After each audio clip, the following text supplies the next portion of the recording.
I'm like, wow, you know, that's quite a statement to make. Yeah. I appreciate it more than I like it. Like I said, I was positive to the film. I kind of came out enjoying the befuddlement of it. Yeah. But at the same time, I was kind of like... See, I also think, though, the story it's trying to tell, there is no other way of telling it other than this incredibly confusing way. Because, like, with the way the narrative goes forward, it's two characters talking about a character who's not in the scene. And that's basically pretty much the setup of nearly every single scene. It's characters discussing a plot point or a character who's not involved, like, directly in that scene. And that's unique, I suppose. Yeah. The dialogue scenes were fine. Like I think the shots where Doc's kind of walking around and driving, they're phenomenal. Yeah. The scenes with Doc talking, they're pretty intense. They're pretty good. Yeah. I don't think cinematically it hits the heights of like the conversation between Freddie Quill and Paul Philip Seymour Hoffman, the Master. The Dodd, he's Lancaster. Yeah, Lancaster Dodd. Yeah, I don't think any scenes quite match that moment. No. But like how do you top one of the best films ever made? Like, but I think The Master and Velvet Blood, I think stylistically they're kind of one of the same, really. They're telling unepic stories and epic scales, while kind of this story is it's very closed, shut, very paranoid, and he's kind of just dicking about. I thought there's a lot of focus though. Every single scene has, I think, purpose towards the whole narrative. Yeah. Like every single scene contributes to the wider. I think it's a really focused film. That's why I think, like people comparing it to The Big Lebowski. Yeah. The Big Lebowski is one where there are scenes that just go nowhere, but they're funny. I think this is a film where every single scene plays into either the theme or the plot directly, and that's why they're all there. And it's a very different, I think it's more focused in a weird way. Even though it does seem meandering, I think that every single scene is so plot. Yeah, no, I could agree. Yeah. I think most scenes do have a reason. You kind of just got to look for it a bit. Yeah. But like, whereas Big Lebowski's like a riot. Like with Big Lebowski, it literally doesn't matter if you're following the story because it's just about the dude. Ultimately the plot's inconsequential. But the thing that's interesting in Inherent Vice is that like, even though he's a drug-addled hippie, he seems to know what's going on.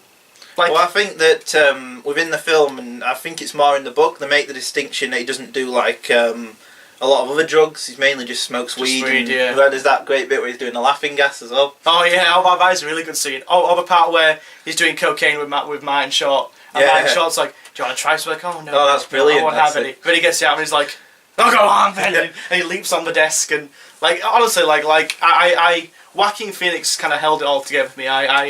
I think any other actor would have ruined it. Do you know that he was a last-minute replacement? Wasn't Robert Downey Jr. was going to do it originally? But they thought he was too old because he's like 50 now. And Doc's obviously meant to be like 30s or something. But like he kept it together for me. Yes. Joaquin Phoenix kind of kept me going. He was amazing in it. Yeah. He's easily one of the best actors of the current generation. Yeah. I'd say. A phenomenal role. But yeah, there's a lot going on.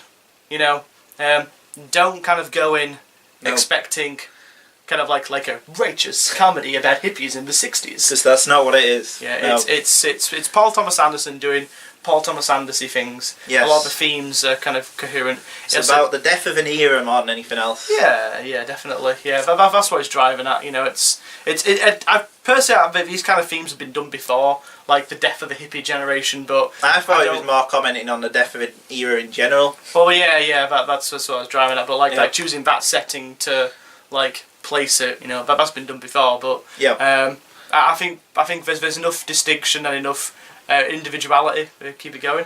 Yeah. Some honest members might be scratching their head at like, well, what's up with Owen Wilson? Like, what's the point of him? And well, that was too.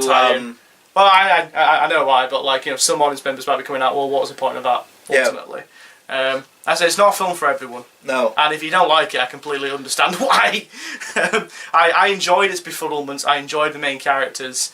For me, it just didn't do as much as like I was psyched as well. I was ready for it, but it just didn't do as much for me as Paul Thomas Anderson's other films. Maybe it'll grow on a rewatch. I don't know. I know you loved it instantly. I'm confident that this will be seen as an absolute. In about 10 years, I'm telling you, 10 out of 10s. This is going to be this is going to be 2001 level big in 20 years. It's that good, I think. It's just an absolutely amazing film, I think. I just love it. Like, I think it's really disturbing as well. One of my favourite moments. Do you remember the moment where they do actually find Mickey Wolfman? Yes. And they're in the hospital. Yeah. And he just talks to... He's obviously so spaced out. That was really disturbing, I thought. You remember the scene? Oh, Eric yeah, Roberts yeah, is in it, clearly, like, yeah, that finger that's... Yeah. Yeah, I suppose. See, I'm almost definite it's going to be like that. It's so... I think it's one of them films where it doesn't... You don't really understand what it's trying to say, but there's such a feeling about it that something's been lost. Yeah. That there's just such a profound within it. It's just amazing. I'm loving me. I'm telling you, this is like the modern 2001.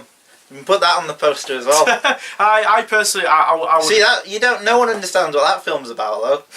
No. People have interpreted it Exactly. but like in 2001, Kubrick literally left it to be honest to decide. I think in this film, I think the themes are quite clear.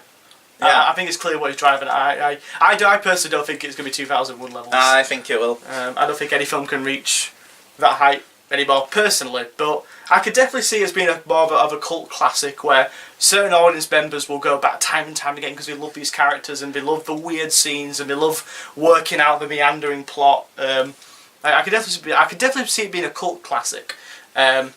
So, I don't even need to guess what you're going to give Inherent Vice. I'm going to give Inherent Vice a 10. A 10 out of 10. I thought it was amazing and it's the best film I've seen since The Master. I can't wait for his next film. See, I'm a bit torn. I think for sheer nerve, I'd give it 10. Yeah. As a film experience, I'd give it an 8. I want to go with 9, but I think 9's too high, so I'm going with an 8 out of 10. I would, if you're a fan of Paul Thomas Anderson and you want to be challenged, I would highly recommend the film. But like I said, this is a film I personally more admire. I admire it a hell of a lot. I admire its balls. Well, that's the main. People have a go at all Thomas. All of his films have critics who say that he just can't write characters that you invest in. Even There Will Be Blood. Loads of people said that. Why do we care? Yeah. And it's true. None of his films have characters that have any sort of redeeming qualities. Even this, like, why do you care about Doc other than the fact that his heart's heartbroken? Yeah, he's a bit of a loser. He's a massive loser. Yeah, Same with every single Paul Thomas Anderson character. But it's to be honest, obviously I disagree with that, but critical opinion, because I think there's an inherent humanity to all his characters. Yeah. Like Freddie Quill, I think he's one of the most interesting characters of recent cinema. Yeah. He's so deep and interesting and just disturbed. I think the same for Daniel Plainview. Daniel Plainview, yeah. Even in Punch Drunk Love. I think that's his easiest film to like. Yeah, definitely. It's just 90-minute comedy, essentially. Yeah. It's deeper than that, obviously, but that's the easiest one to like. Yeah, definitely. That's like your instantaneous one. Yeah. But it's interesting that some critics have kind of like said, like, I remember, I think it was in the latest Half in the Bag review. Yeah. Where they said, like, remember when Paul Thomas Anderson films used to make sense? And I was like, well, I don't know, The Master's pretty easy to follow. Like, narratively, I think it's really clear, and I think thematically it's quite interesting. It's incredibly ambiguous, though. Yeah, but... And there are a lot of things in that don't... Like the bit where he gets the telephone call in the theatre. Oh, yeah. And stuff like that. How much of it is meant to be a dream is left interpretation. But, like, I think you can follow the narrative okay enough. Again, no, I think that's a film pretty much exactly like this, and that film got the exact same criticisms. In fact, that film has a lower Rotten Tomato score than this, and got much worse reviews. Loads of people gave that ones because they just said it was complete. You couldn't follow it. You couldn't. No reason to invest in it. Just a completely cold, dry experience. That's interesting. I completely disagree. It's his worst. It's his worst reviewed film. Is The Master. See, I'd totally disagree with that. I really engaged with both the two main characters. I really got into the personalities and the battles between the two of them. I thought it was really interesting and really engaging. That's interesting. But Inherent Vice is one that people are going to be mulling over for years. Yeah. I think you're going to have people that love it, looking at the quotes and the characters and the moments and what it's talking about. And you're going to have people who don't like the film moaning forever how they don't like the film and the reasons why. Yeah. Thomas, I think they're legit, some of the criticisms. I think a part of me agrees. But then again, another part of me is like, well, I actually like how it is completely nonsensical. Yeah. But for me, I'd personally call it a slight mild disappointment, even though I did really like the film. Yeah. So it's an 8 out of 10 for me on Inherent Vice. But even the framing structure is really convoluted in this. Oh yeah. Like, why is she narrating? Why is she narrating? Yeah, I loved her narration. She had such a nice voice. Yes. And I love the way she was talking. And do you think that, obviously spoiler again, the last scene implied the whole film might be taking place in his head? The boss, where he was like driving away, isn't he? Well, yeah, and they say something like, she knows more than it seems. And they stare at the camera and stuff. Yeah. Oh, possibly. You see, there's loads of stuff in this. It's all the hazy paranoia of hippiedom. Yeah. Now, I would a borderline recommendation if you want challenging and it's a bit different. I would recommend it. I would recommend it to anyone who liked films. But even like when I went to see it last Saturday, I went with a mate and he loved The Master.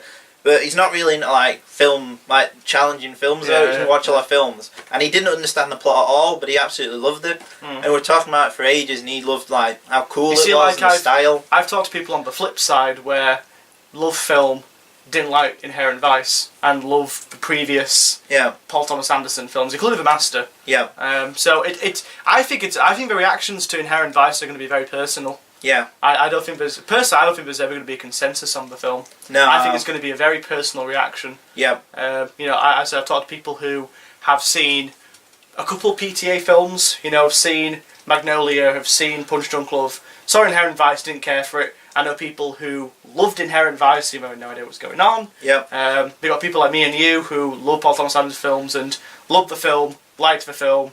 It's all very. I think there's never going to be a consensus on this film, which makes it interesting. Yeah. Because normally there kind of is.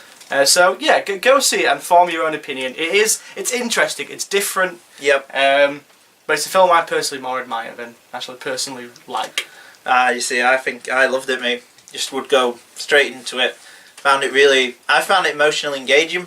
I would even say that this is the most fun Paul Thomas Anderson film. I know you said it was the least. I think it's the least. But I found it to be hilarious all the way through. There's so many great moments and touches and stuff. I thought Boogie Nights was when I think of fun, I think of Boogie Nights is more, I think, conventionally fun. It's conventionally fun, yeah. But there's loads of great bits in this that just like the bit where all the scenes are individually funny. Yeah. Like just the overall thing, I think is not fun. It's hard to describe. It is. It is I think this feels like a completely new type of film. Yeah, no, you're right. This is film as experience in a way. I think the film's unrateable. Yeah. Like I walked out of the cinema and saying, "Well, I didn't really have an idea what was going on. But I enjoyed it, but I didn't have any idea what was going on. So was it a good film? Was it a bad film? I don't really know. Yeah. It's taken me a while to kind of get to the 8 out of 10. Definitely a pioneering new style. Pioneering new style. So I think we've got on enough now, I think. Yep. Go see it. Any comments you want to leave, I'll debate them with what it's about, because I love this film and we'll talk about it for years. I really like the film. I will be up for talking to people about their own personal reactions to it, because it's very... well, it's going to be very personal. But just go see it. Yeah, go see it, yeah.